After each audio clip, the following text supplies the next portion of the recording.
Урматтуу мекендештерим, кадырман журтум, айдан аман, жылдан эсен чыгып, жаңы 2019 жылдын босогосун аттаганы турабыз.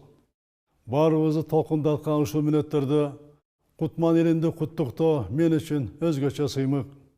Сиздердин ар бириңиздерди, үй бүлөңүздөрдү, сыртта жүргөн мекендештеримди жаңы жылыңыздар менен куттуктайм.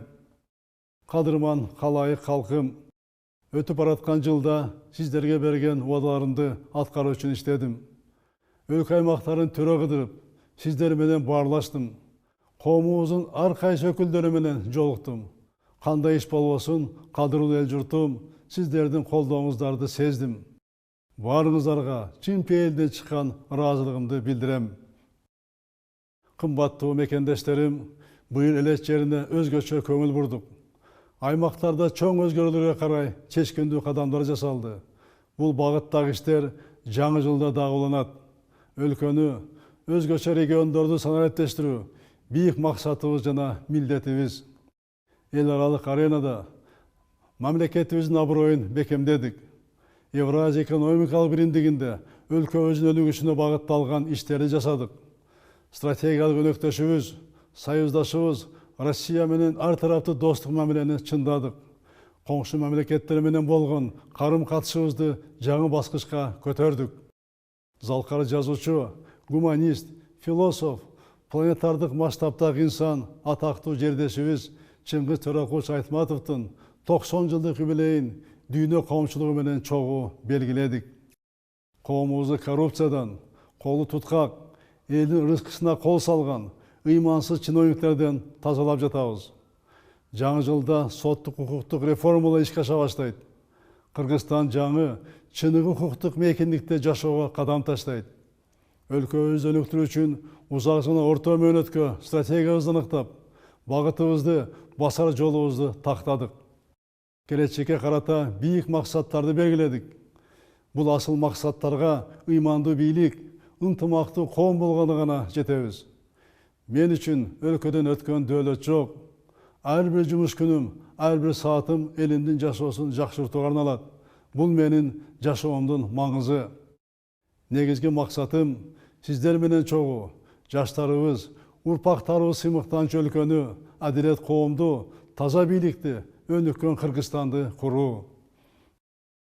Уважаемые кыргызстанцы, мы провожаем старый год и стоим на пороге нового 2019 года. Поздравляю всех вас, каждого гражданина Кыргызстана, с Новым годом. Дорогие соотечественники, в 2018 году мы сделали ряд важных шагов, направленных на развитие Кыргызстана. Укрепили авторитет страны на международной арене, улучшили позиции Кыргызстана в пространстве Евразес, подняли на новый уровень всестороннее сотрудничество с нашим стратегическим партнером, союзником Российской Федерации.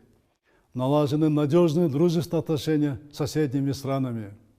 Особое внимание уделяли регионам нашей республики, взяли курс на цифровизацию страны, ряд государственных услуг перевели в электронный формат. Добиваемся реальной прозрачной власти для общества. Продолжаем решительную и беспощадную борьбу с коррупцией. С Нового года начнется реализация судебно-правовой реформы, направленной на защиту интересов каждого гражданина. Приняли долгосрочную и среднесрочную стратегию развития страны. В ней определили высокие цели, направленные на создание комфортной среды для жизни, учебы и труда. Уважаемые сограждане, в эти предновогодние минуты искренне желаю каждому из вас всего самого наилучшего в новом году.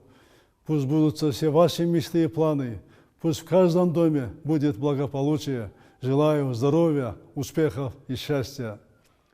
Урматтуу улуу журтум, кымбаттуу калайык калкым, жаңы 2019 жылды аруу пейил, илгери үмүт, асыл максаттар менен баштайлы.